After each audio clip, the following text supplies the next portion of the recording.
I thought yesterday was going to be a long day, packing boxes, hauling leftovers down steep stairs, and making donation runs until I got a phone call that completely changed the ending. Today, I want to share why I closed my antique booth, how I handled the closeout, what worked, and most of all, what I learned from the process.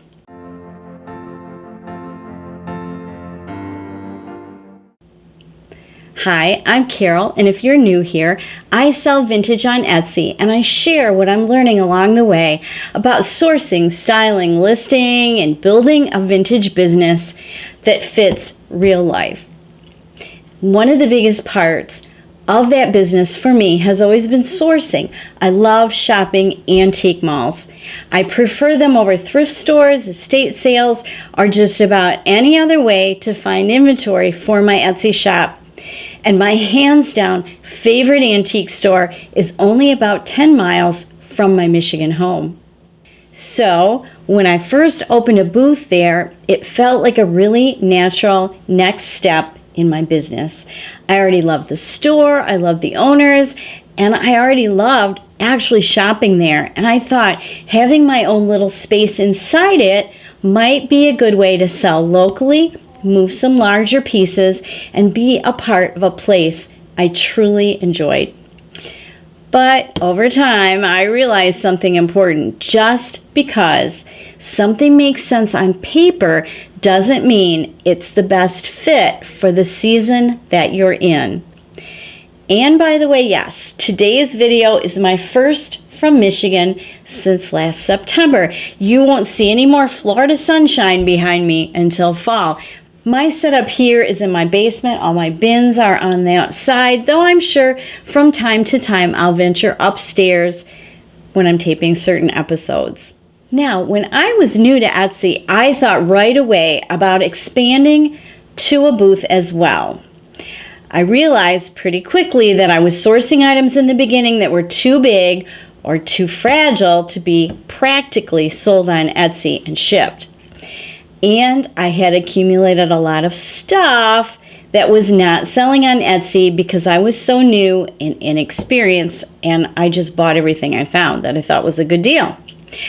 I was in Florida for the winter, actually in the fall, when I had the idea of opening my own booth somewhere. But as I checked around there in Florida, I realized I would have to be moving an awful lot of inventory through my booth to be able to make a Florida booth sustainable, even just to make rent. The cheapest booths start at like $300 a month. So in that when I had this idea, it was close to the time for me to come home, my husband and I to come home for Thanksgiving and stay till after Christmas. I messaged the owner of the booth that I love in Michigan to see if they had any openings coming up and what their rates were. Well, she messaged me right back and told me they did have a couple of openings coming up, and the rates were less than half of anything I could find in Florida. So I said, sign me up. I had several large Christmas blow molds that helped me initially fill up my booth that Christmas season, but I had a lot of other stuff too. So I was all set up for the Christmas season over there within a week of arriving back in Michigan. Then I spent the whole next month getting the booth ready to leave for the winter because, of course, I was going back to Florida. Now, split life between Michigan and Florida made the logistics of running a booth and keeping it current quite challenging right from the start. When I was here in the spring and the summer, it was easy for me to maintain my booth, to keep it stocked, but fall and winter were a little more difficult. My granddaughter Madison helped me out by keeping the booth clean, merchandised, and full of pre-priced items that I had left for her before I went back to Florida each fall.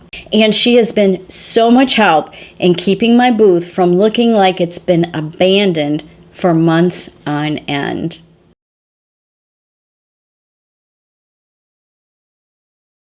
Last summer, I kind of hit a turning point with my booth. Several things happened at once.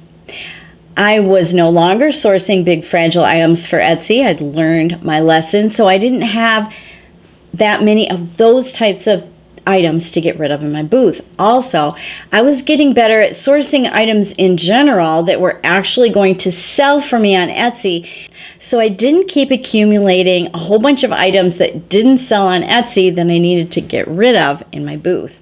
And you're probably suspecting this by now, and you're right. Even though I love shopping at antique stores through the booths, I found that I really didn't have a passion for maintaining my booth, making lovely displays, and so on. Then last summer in July, I started my YouTube channel, and I found that I did have a passion for writing, filming, editing videos about vintage selling and collecting, and that equaled my passion for my Etsy shop. And then the final nail in the coffin for my booth came at the end of 2025 when my booth rent increased. Now, I'm not blaming the owners of the antique mall. They actually purchased the building that they'd previously been renting, and their expenses went up. I totally understand that, and I don't have any bad feelings about it.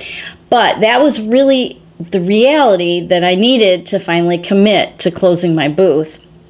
But because I was going to be gone from Michigan until May, I had a few months to accomplish my exit. So I developed a plan with one small twist on the day before a move-out day that worked out very well for closing my booth over 5 months. No hurry, no panicking, no bad feelings.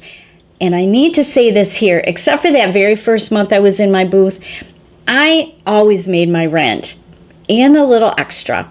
I was able to let my earnings ride all year and just cash out in December. So for the past few years, the proceeds from my booth actually was my Christmas shopping money, buying presents for my children, my grandchildren, and so on. So that was a definite win. I loved that setup. However, because of the rent increase, I think it's doubtful that I would have ever had that much of a bounty to collect in December ever again. So all that together really cemented the idea that it was time to close up that chapter in my vintage business.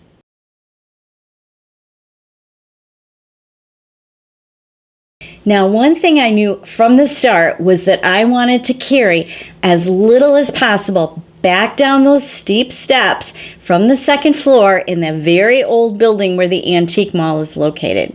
So my goal from the beginning was liquidation, not to bring anything else home besides the 2 folding tables I started with. And that goal drove my sales plan all spring in the booth. What I wanted once the booth was closed was to be able to focus fully on my Etsy shop and my YouTube channel without having the baggage of the booth always hanging over my head. Now, since I knew I had a few months to move everything out of my booth, I started with focusing on percent off sales and drawing on my retail background. If you don't know, if you haven't seen in earlier videos, I used to work for Montgomery Ward. I developed a markdown strategy. I started in January and February with 30 and 40% off. In March, I went to 50% off. And most of April, I had everything marked 70% off. At the end of April, I had my granddaughter put up signs that everything was $1 each, and I priced the furniture to move. I even made a little schematic of the booth. Maybe I'll stick it on here so you can see what it looked like, so that my granddaughter would know what to price each piece of furniture correctly without having to wonder what I was talking about. She's a very smart girl, and she did a wonderful job. Now, my goal was not to maximize my profit. My goal was freedom, not squeezing out every last dollar. I just kept thinking about all those stairs.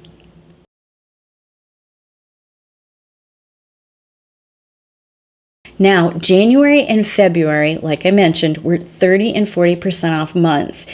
And actually, I don't think those kind of markdowns really affected my sales much at all. I think if somebody was going to buy something, they probably would have bought it either at full price or maybe 30% off.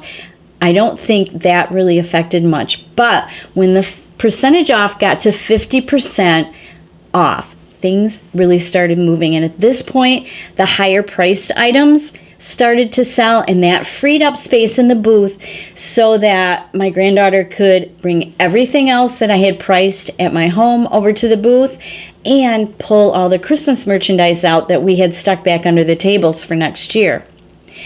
Just before the Antique Mall had their big weekend sale, the first weekend in May, I had Madison mark everything in the booth to $1 and price the furniture, except for those folding tables that I was keeping. I was surprised that even before I priced it, my glass display unit that I bought used from Hobby Lobby, it was a used display they were getting rid of several years ago. I had it in the middle of my booth, and another vendor in the mall actually made me an offer on that, which was great. That was the item I was most dreading carrying down those steps. Or, well, we couldn't have carried it. We would have had to take it all apart. There were lots of heavy glass pieces, lots of clamps. It was a big thing. And the vendor who bought it agreed to let me keep using it till I closed my booth, because I needed to have somewhere to put all this merchandise I was selling. The rest of the furniture, like a hutch top, some white cubicle shelves, some other wooden tables, sold for about $5 a piece, what I had priced them for. Remember, my goal was not carrying them down the steps. And besides that glass shelving unit, I had little or no money into any of those other display pieces.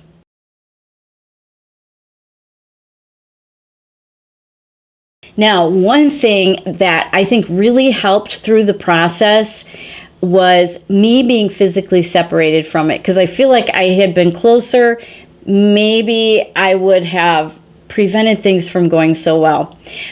Madison worked in the booth, signing for me, cleaning, rearranging, and sending me photos and videos, but I never actually touched anything. There were a few items that I had her bring back before they were marked down very far, and those are things I think I can sell on Etsy. But besides that, I was totally emotionally detached from the process, and I think that really helped me from second guessing and hauling more stuff back home, or even hesitating to slash the prices.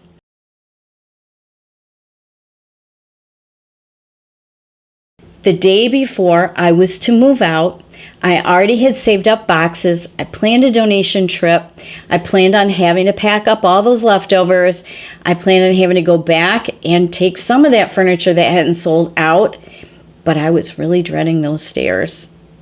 Then this happened. That day before, I had told the owners I would be over to clean out my booth. The owner called, and she said a gentleman was offering me $100 for everything that was left in my booth except those two tables I was keeping. And at that point, honestly, I felt like I had won the lottery, not because of the money, but because of the simplicity, the relief, the closure, and a big physical burden being removed. And there were several layers of icing on this cake. Number one, the owner actually carried my tables down those stairs for me. I guess I look elderly, but if you've got it, right? And she helped me load them into the truck. Then they only charged me for 1/3 of the month's rent. Well, I moved out on the 13th, so I was not expecting that, and I was not going to ask for that. I would have paid them the entire month's rent because they probably didn't have anyone else moving in until the beginning of the next month, and I understood that. But on top of that last layer of icing, I walked out of there with a pretty substantial check in my hand.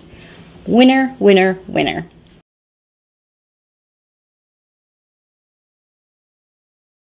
So there are a few things that I learned that might even act as advice to anyone who's ready to move on from some aspect of their reselling business.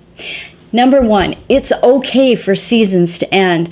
I don't really feel like I failed at having a booth. I could have done better, but that's behind me now. Because besides that first month, I always made my rent. And it did help me move a lot of inventory that I had missourced early in my Etsy journey. Number 2 thing that I learned, price for your actual goal. If your goal is freedom, price accordingly. My goal was not to have to carry anything back out of that booth and down those stairs. And if I had, it would have gone straight to the thrift store. So I didn't have the burden of having it back in my house. I had the luxury of time to mark things down slowly, and I feel like I got the most out of the items that did sell, especially earlier in my markdowns. Number 3, don't underestimate what physical labor is worth. Neither me nor my husband wanted anything to do with hauling those furniture pieces down those stairs. Now, I didn't price the furniture until I had marked everything down to $1 each, because I still had to have something to display inventory on that I had left there. As it was, though, the furniture moved very quickly once my granddaughter had it priced, so it's a good thing that I didn't price it earlier. 4th thing I learned was the importance of having an exit strategy. I guess this is my biggest piece of advice for a change like this one. Don't wait until you're burned out to start moving towards a resolution. Give yourself time to mark things down regularly, but also price the items to actually move, including the furniture if you don't want to keep that at the end. Don't hold yourself back by having items in your booth that you don't want to part with at a steep markdown. I did have my granddaughter, like I say, bring all the silver plate items out of my booth before they were marked down to 50% off. I think I can sell those on Etsy, but everything else I was willing to let go of. And finally, remember, sometimes letting go makes room. I can't describe to you the relief I felt leaving there with my 2 tables and my check in hand and a nice big hug from the owner. She knows I'll be back to shop. We're still friends. We have no bad feelings between us. But that absence of the pressure of the booth now not only frees up having to maintain it when I'm here, my granddaughter having to maintain it when I'm not, and me having to get a lot of inventory priced ahead of time in the fall for my granddaughter to stock with over the months I'm gone. But all the time that I previously was devoting to my booth can now be reallocated to Etsy, YouTube, and retired life. Selling vintage is still a big part of my life, just in a different way. Etsy is staying, YouTube is growing, and honestly, I'm excited to spend more time talking not only about selling vintage, but living with it. Thank you so much for being here today and listening to my really long story. See you next time.